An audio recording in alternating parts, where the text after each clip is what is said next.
The audio file exists. Researchers who've spent years filing Freedom of Information requests know it exists because the Air Force confirmed it exists, then explained they could not release it, then explained the reasons for that refusal were also classified. 3 layers of denial. The recording runs approximately 47 minutes. It covers a flight test at Edwards Air Force Base on the morning of April 14, 1992. Somewhere in those 47 minutes, a test pilot named Major Alan Kessler transmitted something over the radio that the ground operations team classified in real time, while he was still airborne, before the aircraft had reached the runway threshold. Standard procedure for restricting flight test audio takes 3 to 4 hours. The restriction on Kessler's transmission was applied in minutes. Someone in the control room heard what he said and made a decision immediately, before review, before debrief, before landing. This cannot stay on open record. Kessler had been flying at Mach 8.1. That is 6,200 miles per hour. No publicly acknowledged piloted aircraft has ever sustained that speed and landed normally. The aircraft landed normally. Kessler climbed out. And then 32 years of sealed records. Edwards Air Force Base sits on a dry lake bed in the Mojave Desert about 90 miles northeast of Los Angeles. The bed of Rogers Lake, ancient and alkaline and flat, stretches for nearly 44 square miles of hard-packed clay. Few surfaces on Earth are wide enough and level enough to land an aircraft that has never been landed before. Chuck Yeager broke the sound barrier over this desert in 1947. Every American aircraft program that was too fast, too experimental, or too classified for conventional infrastructure eventually ended up here. The 412th Test Wing runs classified programs at Edwards that most Americans have no knowledge of. The pilots attached to certain of these programs signed documentation that made discussing performance characteristics a federal crime. Their families knew they were test pilots. They did not know what they were testing. In one sense, this is the oldest story in American aviation. In another sense, by 1992, the scope of what was being protected had grown well past anything the public record acknowledged. Major Alan Kessler arrived at Edwards in 1988 with approximately 2,400 flight hours in tactical aircraft. He had been selected through a process the Air Force describes, in available public documents, as identifying pilots with specific aptitude for high-performance envelope expansion. What that actually meant, in practice, was that someone had reviewed his file and decided he was suited for the programs that don't appear in recruiting brochures. By 1991, according to records partially released through FOIA litigation, Kessler was attached to a program operating from a secured facility on the Edwards installation with its own perimeter, its own communications infrastructure, and a command structure bypassing several layers of conventional base hierarchy. On one partially declassified roster, he is listed as Senior Evaluation Officer. The field where aircraft type normally appears contains a single designation, SB/7. That code does not appear in any public Air Force registry. Whatever it refers to, the person who assigned it decided that even the category name needed to stay off the shelf. The telemetry data from Kessler's flight only becomes alarming when you know what Mach 8 actually costs an aircraft. The State Route 71 Blackbird flew at Mach 3.2 routinely, and it was considered an engineering achievement that bordered on the absurd. Built primarily from titanium because aerodynamic friction at those speeds raised the outer skin to temperatures that would have destroyed aluminum, the SR-71's fuel panels were deliberately designed with thermal expansion gaps. The aircraft leaked fuel sitting on the ground and only sealed properly once the airframe heated up in flight. The expansion gaps were a design feature, not a mistake. The engineers built around the physics because the physics left no other option. Above Mach 5, the physics change category. The air ahead of the aircraft compresses faster than it can get out of the way.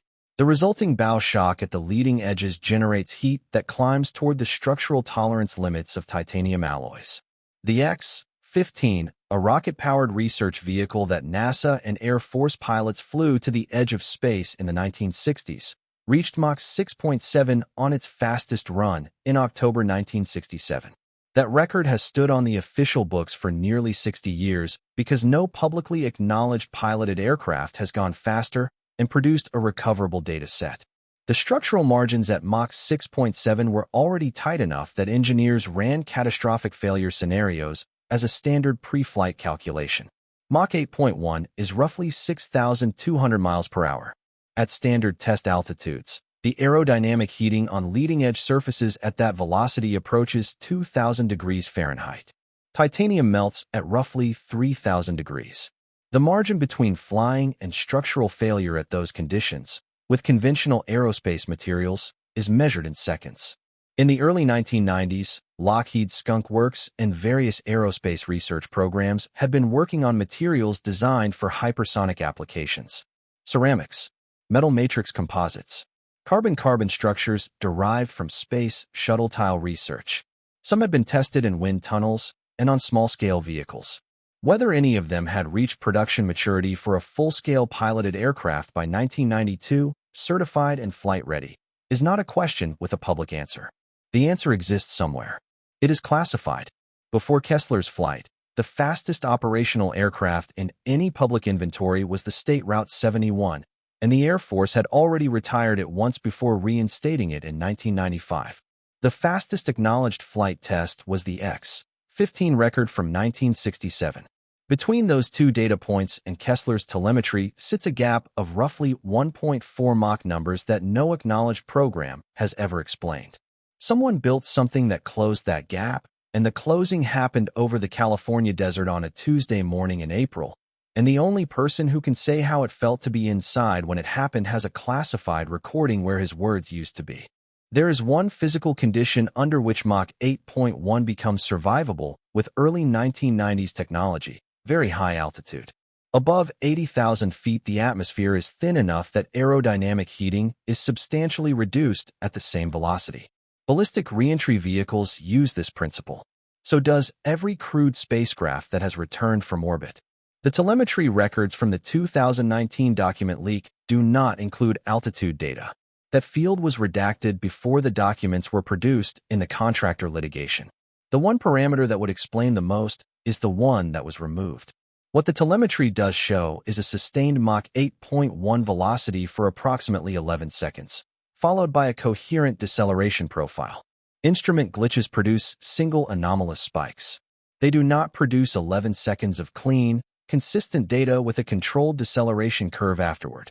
What the data describes is an aircraft doing a specific thing deliberately and then doing something else. Bill Sweetman spent 3 decades at Aviation Week and Space Technology writing about programs that defense officials preferred not to discuss.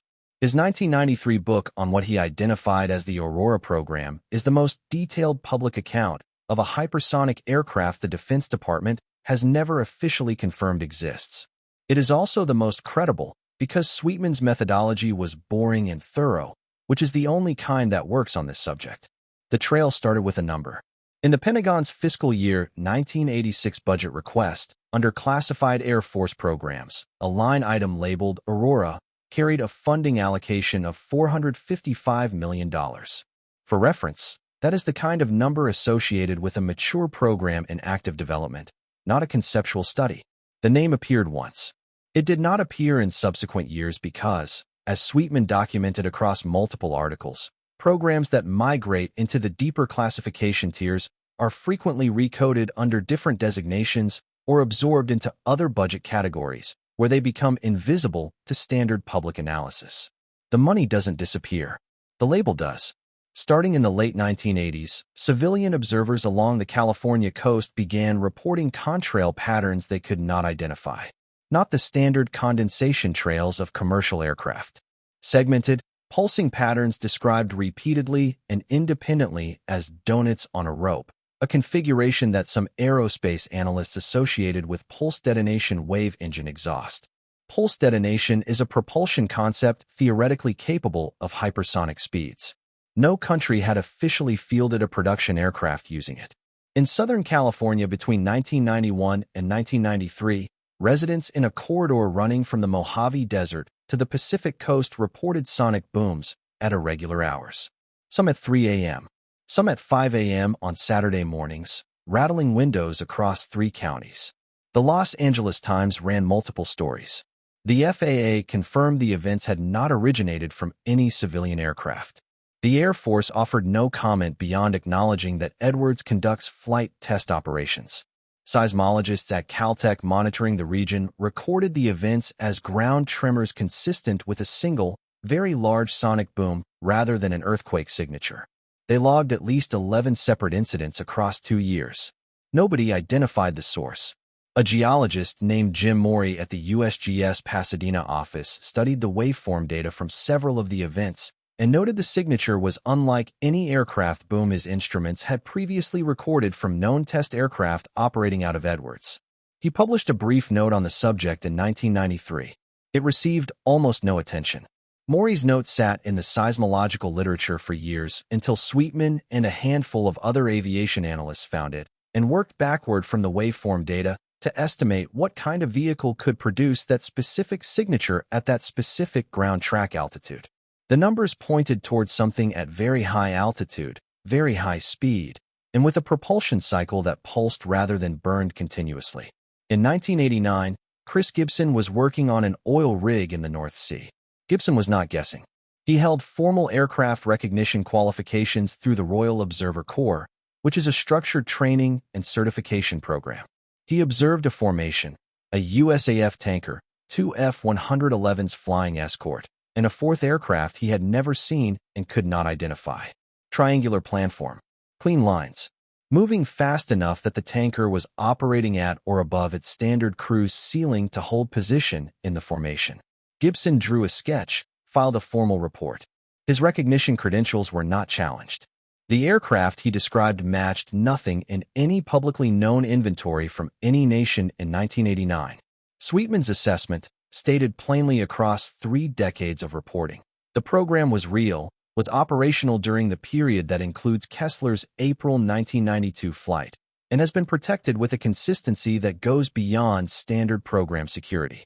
Most classified aircraft programs eventually surface in some form. The Aurora program has not. Whatever it was, or is, the government has treated its existence as more sensitive than programs that were, at the time, considered among the most protected secrets in American aerospace. The 2019 documents surfaced through legal proceedings that had nothing to do with aviation. A Lockheed Martin subcontractor was involved in a materials procurement dispute, and during discovery, a batch of internal records was produced. Most were mundane: purchasing logs, material specs, maintenance records with no obvious sensitivity. 3 files were different. Patricia Dalton works at the Project on Government Oversight in Washington, a nonprofit that monitors classified government spending. She was among the first researchers to publicly analyze the anomalous telemetry.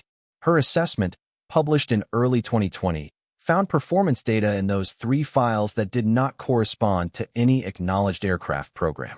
The peak velocity reading, from a flight logged at Edwards Air Force Base on April 14, 1992, was Mach 8.1 sustained for approximately 11 seconds. Dalton filed a FOIA request for the complete telemetry record and associated audio from the flight. The response acknowledged additional records existed, cited exemption under Section B.1 of the Freedom of Information Act, applied a secondary exemption under Section B.3, and declined to identify the statutory authority for that secondary exemption because the identity of that authority was also classified. A denial whose reasons are themselves denied. The paperwork is a set of nested boxes, and you are not permitted to know how many boxes there are. She filed 3 subsequent requests over the following years. All denied. One response included a single sentence left unredacted. The methods and capabilities reflected in the requested materials remain active. Active. Present tense. Not a legacy program. Not archived capability. Active. A former Edwards flight test engineer, speaking to a defense journalist in 2021 without attribution, described how audio restriction normally functions on a classified test program. A pilot transmits something that evaluation personnel determine requires review. The audio is flagged, access is controlled, and a formal restriction is applied after an evaluation process that takes a minimum of 3 to 4 hours under normal program procedures. The review involves a small chain of people checking the transmission against classification guidelines for the program's specific tier and assigned authorization from a program security officer before access controls go up. That process exists because speed matters less than accuracy. A wrongly classified transmission creates paperwork problems. A wrongly disclosed one creates a different category of problem. So the default, under normal circumstances, is to be deliberate. On April 14, 1992, Kessler's transmission was restricted while he was still airborne. Before he completed his approach, before the aircraft touched down, the engineer had not been on Kessler's program. He had worked alongside people who were, and in the insular community of Edwards test personnel carrying long-term clearances, certain things move between people at the edge of what those clearances permit. He said the classification had been applied in real time. He said Kessler had described the aircraft's behavior in terms that did not match the existing performance model. A hypersonic aircraft exceeding its own performance model at Mach 8.1 is not good news. Better than predicted performance at those speeds means the airframe absorbed structural loads it was not certified for, or entered a thermal environment beyond the engineering analysis, or departed the aerodynamic design envelope in ways that nobody modeled. Any of those scenarios should have ended the mission badly. Any of those scenarios, at 6,200 miles per hour, should have left wreckage across a wide section of the Mojave. The aircraft was intact. Kessler was alive. The ground team heard what he reported and classified it before he landed. Ben Rich ran the Skunk Works from 1975 until his retirement in 1991. The division he led built the U-2, the State Route 71, and the F-117. He died in January 1995.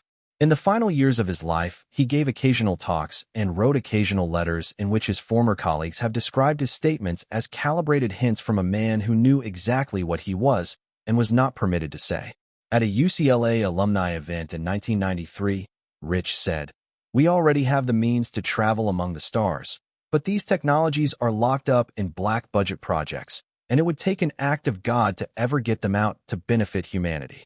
That quote circulates widely in contexts ranging from serious aerospace analysis to complete fantasy, which has the unfortunate effect of making it easy to dismiss. A 1994 letter to aerospace historian Jan Aldrich receives less attention. Rich wrote, "We have things in the Nevada desert that are 50 years beyond what you can comprehend." Rich retired in 1991. He wrote that sentence in 1994, approximately 2 years after Kessler's April flight. 50 years from 1994 is 2044. He was describing a technological level we are, as of today, still supposedly working toward. He had just spent 16 years running the most advanced classified aerospace program in American history and was not a man given to careless statements about what he had built. Whatever Kessler was flying on the morning of April 14, 1992, it was built by people who answered to Ben Rich or people trained by him. What an active Mach 8 program represents in 2025 is worth considering for a moment, because it changes the landscape of what we think we know about military aerospace. The F-22 entered service in 2005. The F-35 in 2015. Both are classified as fifth-generation fighters. Both fly below Mach 2.5. The State Route 71, which flew at Mach 3.2, was retired for the last time in 1999. The publicly acknowledged fastest aircraft currently in service by any nation is roughly a third of the speed the Kessler telemetry records. If the government's unredacted statement that the capabilities remain active reflects an ongoing Mach 8 flight program, the gap between public knowledge and operational reality is larger than most people who study classified aerospace programs have estimated. It would mean the United States has maintained a piloted aircraft program for over 30 years that operates at speeds so far above the acknowledged state of the art that disclosing it would require rewriting the public understanding of what is technically possible. That is a considerable secret to keep. The government has, apparently, kept it. The mechanism for keeping it is not complicated. The people who know have signed agreements. The physical evidence is either classified, locked in secured archives, or literally 6,200 miles per hour over the Mojave Desert at 80,000 feet. You cannot photograph something you cannot see, and you cannot report what you cannot photograph. What you can do is note that the sonic booms keep arriving at 3 a.m., that the FOIA responses keep coming back denied, and that the one sentence they left unredacted said active. Dalton spoke at an ACLU panel on government secrecy in 2023. When asked whether the Kessler audio would ever become public, she said voluntary release was unlikely under any administration and that litigation was the remaining avenue. The attorney she had consulted told her any case would almost certainly be terminated by a state secrets privilege invocation, a legal mechanism that removes evidence from court proceedings on national security grounds without requiring the government to specify what the national security concern actually is. The privilege exists precisely for situations where explaining the reason for secrecy would require disclosing the secret. It is, in a narrow technical sense, airtight by design. In the course of her research, Dalton had spoken with 3 individuals who were present at Edwards on April 14, 1992. 2 said nothing. The third told her what Alan reported was accurate. The aircraft did what he said it did. She did not know what Alan had said. Neither does anyone outside the people who were in that control room on a morning in April 3 decades ago. What the available record establishes: an aircraft flew over the Mojave Desert at a speed that no publicly acknowledged vehicle of that era could have survived. A man named Alan Kessler was inside it. He reported something. The report was sealed before the wheels stopped turning. The partial telemetry data that surfaced in 2019 does not show sensor error. The government's responses to every attempt to access the full record have confirmed the file exists and confirmed the program is still operating. The 1992 Edwards facility personnel roster lists 195 individuals assigned to Kessler's operational area. Some are dead. Some are retired. Some are still working in aerospace, still bound by the agreements they signed. One of them was in the control room on April 14th. One of them heard what Kessler transmitted. One of them made the call to classify it in real time, before review, before any formal process, because the situation did not allow for waiting. That person has not spoken publicly. Probably never will. The audio sits somewhere in a secured archive, in whatever format recording equipment used in 1992, describing in a test pilot's measured and careful language what it was like to be inside something doing what the public record says is not possible. Whatever Kessler reported, it was consequential enough that people listening in that control room decided in the moment, before the aircraft landed, that the words could not stay on open file. 47 minutes. One transmission. One unredacted sentence in a government response that said the capabilities remain active. Whatever flew that morning is still flying. Drop your theory in the comments. What did Kessler report over the Mojave that they decided in real time could not stay on record? And if this case interests you, the next video covers the other classified flight test incident from the same period. The one where the debrief audio was not just classified, it was apparently destroyed, and the 3 people present have given accounts that don't agree on a single factual point. Click it. The desert has more stories.